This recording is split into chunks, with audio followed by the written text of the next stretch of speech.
कुछ ऐसा जुगाड़ू आइडिया सोचना पड़ेगा कि शिकार मेरे पास खुद चलकर आए। भेड़िया बहुत ही शातिर धूर्त था। वह कोई ऐसा तरीका ढूंढ रहा था जिससे वह आसानी से शिकार ढूंढ सके। सुनो गधे भाई, क्या तुम इस लकड़ी के गट्ठे को उठा सकते हो? यह अनुमान से ज्यादा भारी है। ठीक है मगर नन्ही हिरण, ये सब करने की क्या जरूरत है? अच्छा हुआ जो मैं यहाँ आ गया। अब इन लकड़ियों को मेरे पीठ में डाल दो, मैं इन्हें छोड़ दूंगा। गदहा बहुत ही दयालु और समझदार था। वह हर किसी की मदद किया करता था। एक दिन भेड़िया बड़ी ध्यान से एक स्थान पर बैठकर सोच रहा था। तभी एक बैल उसके पास आया। क्यों भाई भेड़िए, ऐसे क्यों बैठे हो? बाबा बनने की सोच रहे हो क्या? यहाँ से चुपचाप खिसक ले, अभी कुछ गहरी बात पर विचार कर रहा हूँ। मर फिर यहीं, मुझे क्या लेना देना। तभी उसके दिमाग में एक उपाय आया। अरे वाह, इस बैल ने सारी प्रॉब्लम सॉल्व कर दी। अब मैं कल से इस जंगल में बाबा बनकर आऊंगा। अगले दिन मैं अब शांति प्रिय भेड़िया बन चुका हूँ। इस संसार से मेरा मोह उठ गया है बालक। पहले मैं नादान था, बेवजह यहाँ वहां घूमता रहता था और किसी भी जानवर की हत्या करके उसे खा जाता था। अब मुझे दिव्य ज्ञान मिल चुका है। जाओ जंगल में ऐलान कर दो, ज्ञान बाबा इस जंगल में अपना आशीर्वाद देने आए हैं। हिरण भेड़िए की बातों में फंस चुका था। वह सभी जानवरों तक ये बात फैला देता है कि भेड़िया अब ज्ञानी बाबा बन चुका है। हिरण की बात सुन के सभी भेड़िए के पास पहुंचे। और मैंने सुना है कि तुम बाबा बन गए हो। बाबा तो कभी शिकार नहीं करते, ऐसे में तुम क्या खाओगे? मैंने कब कहा कि मैं शिकार करूंगा बालक? मुझे मांस की अब कोई आवश्यकता नहीं है। मैं तो फल खाया करूंगा। तुमने बाबा बनने की शिक्षा कहाँ से ली? मैंने ध्यान किया बालक। उस ध्यान में मुझे प्रभु ने आशीर्वाद दिया और कहा कि मैं इस जंगल का कल्याण करूं। तभी एक खरगोश वहां पहुंचा और बोला, बाबा जी, कोई चमत्कार कीजिए। मेरे बच्चे के पेट में बहुत दर्द हो रहा है, उसका इलाज कीजिए। तुम चिंता मत करो बालिके, मैं अभी एक मंत्र फूंकता हूँ और तुम्हारा बच्चा ठीक हो जाएगा। हिम क्ली हूँ फट स्वाहा। अब जाओ देखो कि ठीक हुआ कि नहीं। खरगोश अपने बच्चे को चेक करके आता है। बाबा जी की जय हो। अद्भुत बाबा जी, मेरा बच्चा बिल्कुल ठीक है। उसका दर्द छू मंत्र हो गया है। अब सभी भेड़िए की चाल में फंस चुके थे। उन सभी को विश्वास हो चुका था कि भेड़िया बाबा बनकर चमत्कार करता है। अब भेड़िए की रोज सेवा होने लगी। तरह तरह के भोजन पकवान लाए जाने लगे।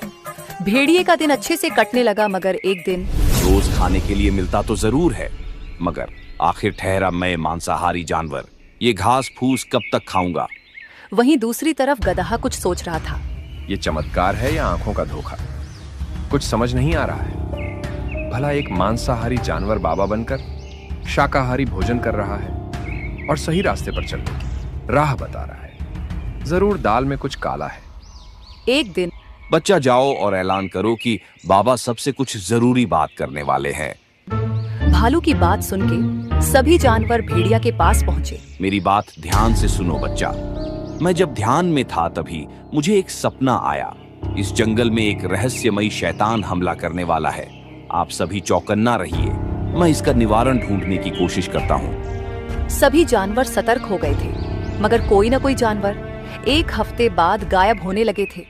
इन सभी घटनाओं से गदहा कुछ सोचने लगा। भेड़िए के कहने के बाद से ही ये सभी घटनाएं घट रही हैं। क्या सच में उसने यह सब देखा है या फिर कहीं उसी की चाल तो नहीं है? आज रात को जंगल में पहरा देना होगा। रात की चांदनी अब धीरे धीरे गायब होने लगी थी। जंगल खामोशी के आगोश में समा चुका था। गधा एक पेड़ के पीछे दुबका हुआ था। तभी उसे किसी के आने की आवाज सुनाई दी। गौर से देखने के बाद उसे मालूम हुआ कि यह तो भेड़िया है।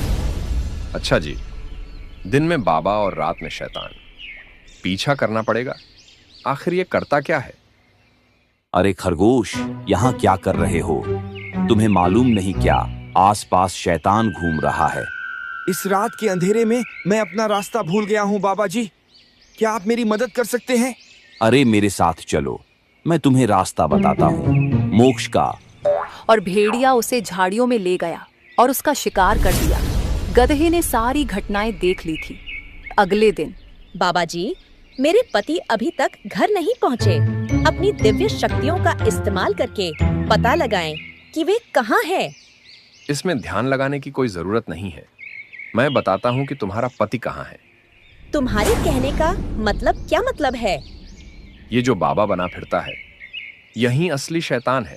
यही जानवरों का शिकार करता है और सभी जानवरों को झूठ बोलता है। तुम्हारे पति का शिकार भी इसी ने किया है। तुम ये क्या कह रहे हो? तुम्हें मालूम नहीं है क्या? बाबा जी सिद्ध ज्ञानी हैं। मैं सच कह रहा हूँ। इसे खरगोश का शिकार करते मैंने अपनी आंखों से देखा है। अपनी ये बकवास बंद करो। बाबा जी ने अपनी सिद्ध से चुटकी में खरगोश के बच्चे का इलाज किया है और तुम कहते हो ये ढोंगी है। सारे जानवर गधे की बात पर जरा सा भी विश्वास नहीं कर रहे थे। गधे को भी समझ आ गया कि ऐसे में उसकी दाल नहीं गलने वाली। उसने तुरंत एक तरकीब निकाली। आप सब कह रहे हैं तो मैं मान लेता हूँ कि ये मेरी आंखों का भ्रम है। मुझसे बहुत बड़ा पाप हो गया। आप सभी मुझे एक बार प्रायश्चित का मौका दें। ठीक है बालक, बाबा तुमसे नाराज नहीं है। फिर भी तुम मेरी सेवा करना चाहते हो तो इसमें तुम्हारा ही कल्याण होगा। बाबा, आज आप मेरे यहाँ भोजन करेंगे। मैं समझूंगा कि मेरे पाप थोड़े कम हो गए हैं। ठीक है बालक, हम भोजन करने आएंगे। स्वादिष्ट पकवान तैयार करके रखना। गधे ने बहुत सारे पकवान बनाए थे। उसने भेड़िए के साथ साथ राजा शेर सिंह और कुछ अन्य जानवरों को भी बुलाया था। गधे ने सभी को खाना दिया। सभी ने मजे से भोजन किया। लेकिन जब भेड़िए ने भोजन किया तो उसे तेज जलन होने लगी। गधे ने जानबूझकर उसके खाने में तीखी मिर्च डाला था। गुस्से में आग बबूला होकर भेड़िए ने कहा। उसका इतना ही कहना था कि सभी जानवरों ने भेड़िए की तरफ देखा। भेड़िए को एहसास हुआ कि उसने जल्दबाजी में कुछ गलत बोल दिया है। तभी उसने बात को काटते हुए कहा, अरे बालक गधे, तुमने मिर्च ज्यादा डाल दी है। थोड़ा ध्यान रखा करो। बाकी जानवर तो कुछ समझे नहीं, मगर शेर सिंह को भेड़िए के इस बर्ताव पर कुछ शक होने लगा। सभी ने खाना खाया और चले गए। सबके जाने के बाद गधे के पास शेर आया और उनके बीच कुछ बातचीत हुई। अगले दिन ये गधा अपने आप को बहुत होशियार समझता है। उसे मेरी किसी भी बात पर विश्वास नहीं होता। उसे रास्ते से हटाना ही होगा, वरना वो मेरा खेल बिगाड़ देगा। एक दिन भेड़िए ने गधे को हिरण से बात करते सुना। क्या हुआ हिरण भाई, परेशान नजर आ रहे हो? गधे भाई, मेरे इलाके की घास सूख चुकी है। मुझे नए चारे की आवश्यकता है। बस इतनी सी बात। पहाड़ी के दूसरी तरफ एक जगह है, वहां हरी हरी घास उगी है। वहां जाओ। ऐसे भी उधर कोई ज्यादा जाता भी नहीं है। तुम्हें कोई परेशान भी नहीं करेगा। भेड़िए के खुरापाती दिमाग में एक उपाय आया। अरे वाह, जब ये हिरण वहां पहुंचेगा, मैं पीछे से इतना जोरदार हमला करूंगा और इसे घायल करके भाग जाऊंगा। और जब ये यहाँ आकर अपना दुखड़ा रोएगा, तब मैं सारा इल्जाम इस गड्ढे के ऊपर डाल दूंगा। बोलूंगा कि गधा ही असली शैतान है जो भेष बदलकर जंगल में रहता है।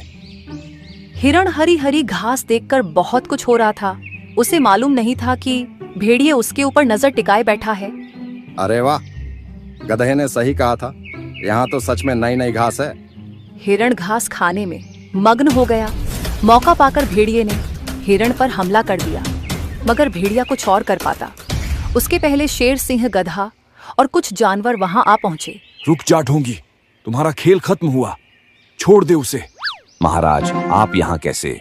आप जो समझ रहे हैं वह सब गलत है। मैं तो बस हिरण की सुरक्षा के लिए यहाँ मौजूद हूँ। अच्छा, उसकी सुरक्षा के लिए या उसे अपना निवाला बनाने के लिए? अच्छा, तुम सबको मेरे खिलाफ भड़का रहे हो गधे, ताकि तुम मेरी जगह ले सको। अरे चुप हो जा ढोंगी। और कितने झूठ बोलेगा। मीठी मीठी बातें कर सभी जानवरों को भ्रम में रखा और सबका शिकार करता रहा और इल्जाम उस शैतान पर डालता रहा जो दिखाई भी नहीं देता।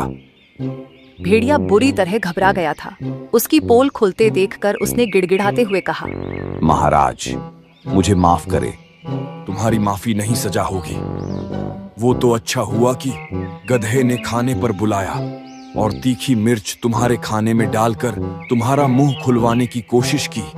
उसी समय मुझे तुम पर शक हुआ और मैंने गधे और हिरण के साथ मिलकर ये योजना बनाई।